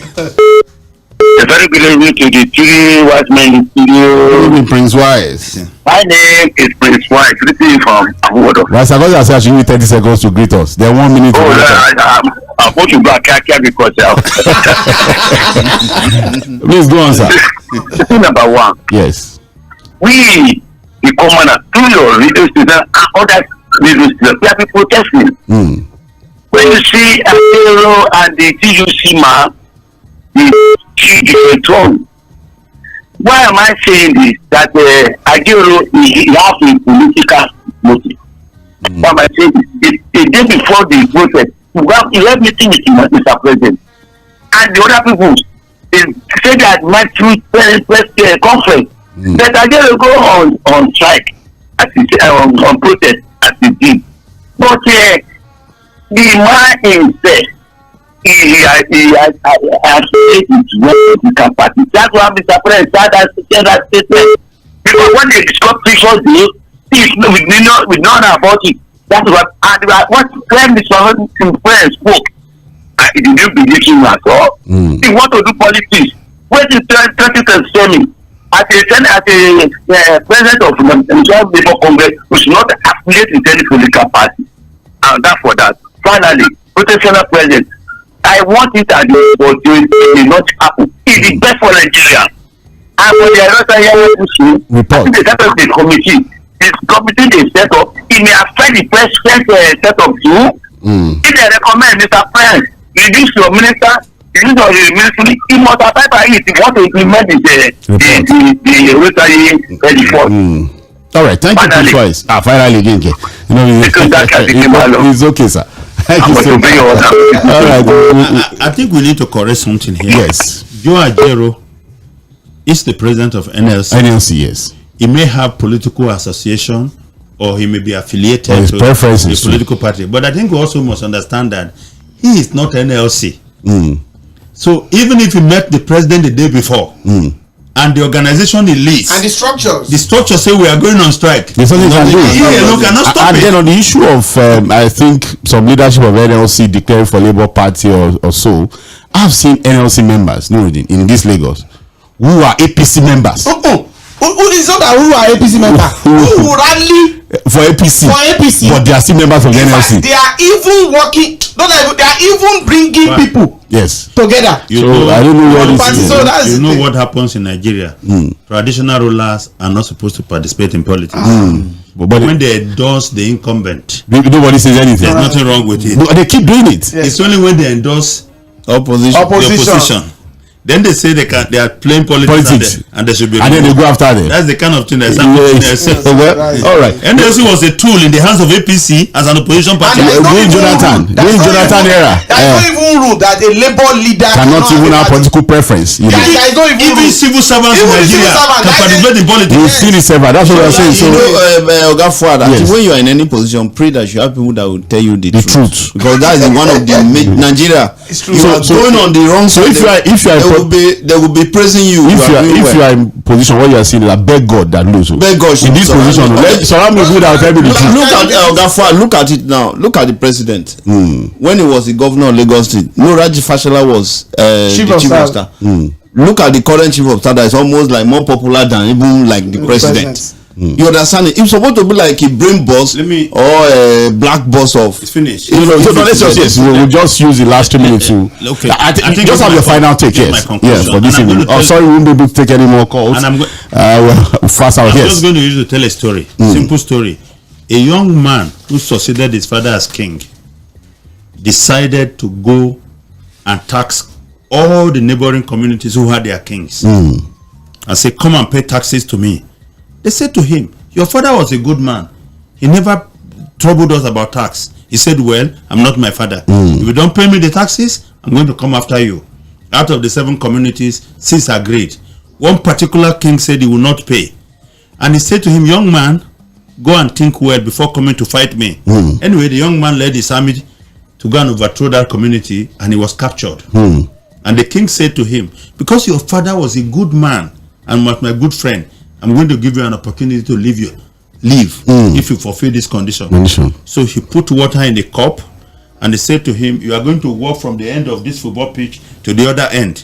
Executioners are walking behind you. If you drop that water, just a drop, you're gone. You are gone." On his left hand side, he put people who were praising him. On his right hand side, he put people who were cursing him. "You cut, you stupid boy. When did you become king that you want to fight everybody?" The other people are saying, "Oh, king, just go. You can do it. You can do it." And then the young man succeeded in carrying the water through. And king said, "Congratulations, you saved your life." But let me ask you a question. Who helped you more? Those who were insulting you or those who were praising you? You know what the king said? He said, "I didn't even know that anybody was insulting me. I just focused on the job. I focused on the job because my life was in my hand." So what we are saying is that look, the president should focus on the job. Yeah. Okay, thank you so much, Mr. Adiba, for that very interesting way of having a final take on the show this morning. 30 seconds. We need to leave the studio. Close to the president. Maybe because I'm very, very close to the grassroots. A lot of people are hungry, and when people are hungry, anger will set in. When anger sets in, there's going to be ⴰⴜ and there's going to be break of law and others. So I want to appeal to the president that please, even if you are not going to do anything, solve the problem of hunger. Solve the problem of hunger. All right, thank you so much, Dujin Adigbe. The president should solve the problem of hunger. Joseph Olosho, 30 seconds. We need to leave so the government should know that we are in an emergency period and let them handle not to. This is not the time for politics. Then the other one is let us jointly apologize to the wonderful, beautiful people of Benue State for abandoning them during their crisis and. So that this hunger can help us. Hunger will leave that. All right, my name is Saeed Fuhad. This is what we call it a day on Political Roundtable, Mainland 98.3 FM. We'll do this again next week.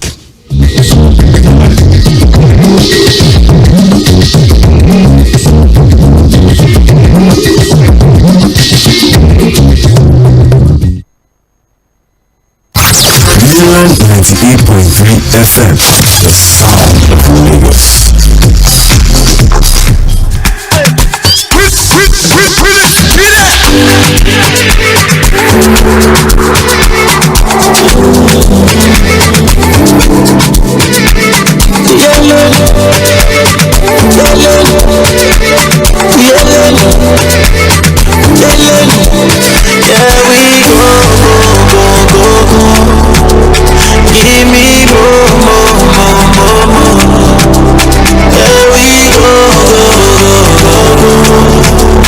Give me more.